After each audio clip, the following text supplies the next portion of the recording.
হে জগতবাসী, আজ আমি শামীম আলী চিশতি আপনাদের সামনে একটি আলোচনা নিয়ে আসলাম।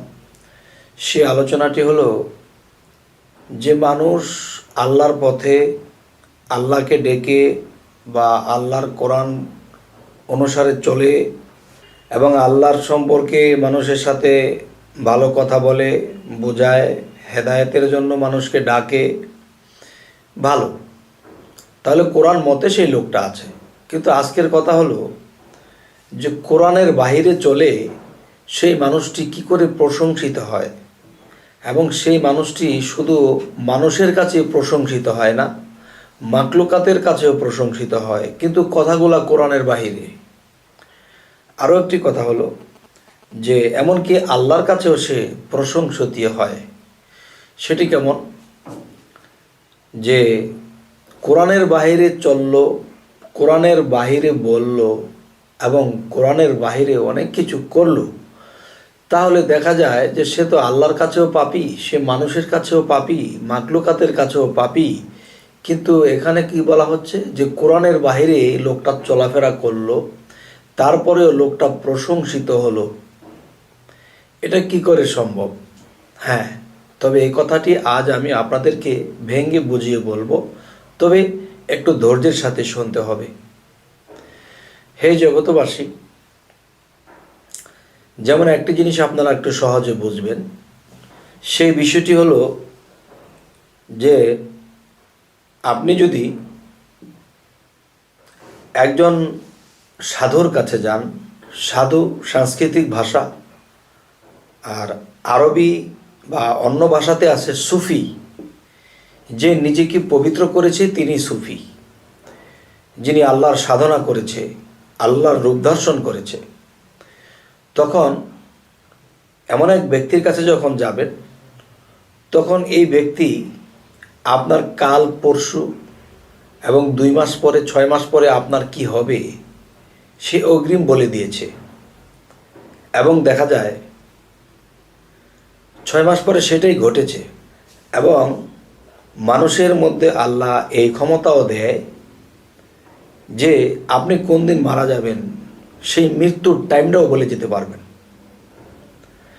এবং আপনি আজকে চিন্তা ভাবনা করেছেন কালকে একটি জায়গাতে যাবেন, সেই জায়গাতে গেলে আপনার একটা বিপদ হবে।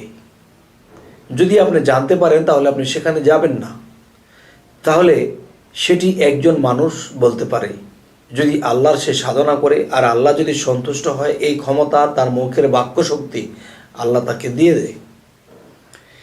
তাহলে আমি যদি এই কাগজ কোরআনকে জিজ্ঞাসা করি যে হে কোরআন,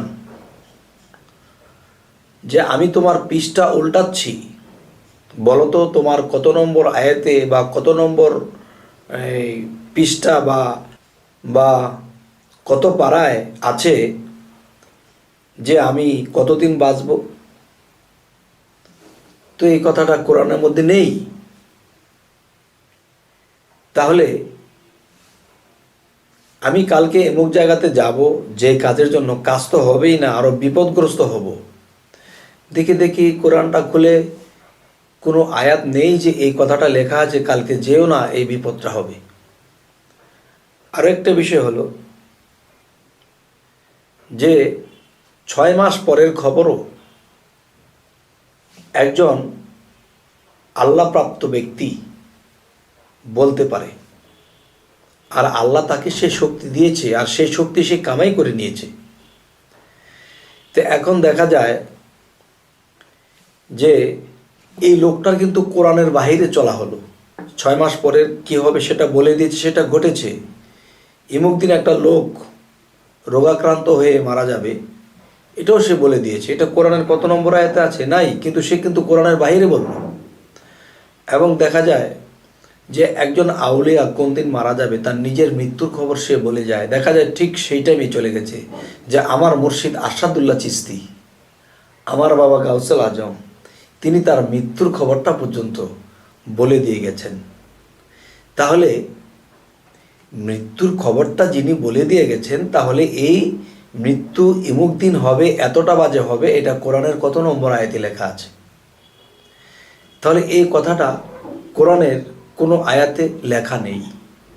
আচ্ছা, তাহলে একজন আল্লাহর অলি, আউলিয়া, একজন মুর্শিদ অগ্রিম বলতে পারে, তাহলে অগ্রিম যে বলেছে, তাহলে এই কথাগুলো যদি কোরআনে না থাকে তাহলে তিনি তো এই কথাগুলো কোরআনের বাহির থেকে বলেছেন।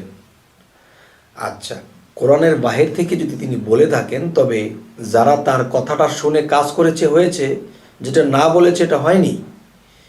তাহলে এই ব্যক্তির কাছে কিন্তু যারা এসেছিল এবং কথায় কাজে মিল পেয়েছে, তখন কিন্তু তিনি প্রশংসিত হয়েছে যে তিনি যা বলে দেয় তাই হয়। তাহলে এই লোকটা কিন্তু মানুষের কাছে প্রশংসিত হলো, আর আল্লাহকে তাকে খারাপ বলল। আল্লাহ বলল, হ্যাঁ, তুমি আমার কাছ থেকে যেটা অর্জন করেছো, যে বিদ্যা, যে জ্ঞান তুমি অর্জন করেছো, সেটা তুমি মানুষের মধ্যে দিয়েছো, মানুষ উপকৃত হচ্ছে। তাহলে তিনি কিন্তু যা কিছু বললো এটা কোরআনের বাইরে থেকে বলল, তারপরেও কিন্তু তিনি প্রশংসিত। তবে হে জগতবাসী, আজকে এই আমার আলোচনাটি আপনাদের কেমন লাগলো অবশ্যই আমাকে জানাবেন, এবং আমাদের এই চ্যানেলের আলোচনা যদি আপনাদের ভালো লাগে তো অবশ্যই সাবস্ক্রাইব করবেন এবং আমাদেরকে জানিয়ে দেবেন যে হ্যাঁ, আপনি এই ধরনের আলোচনাটা করুন, ওই ধরনের আলোচনাগুলো করুন।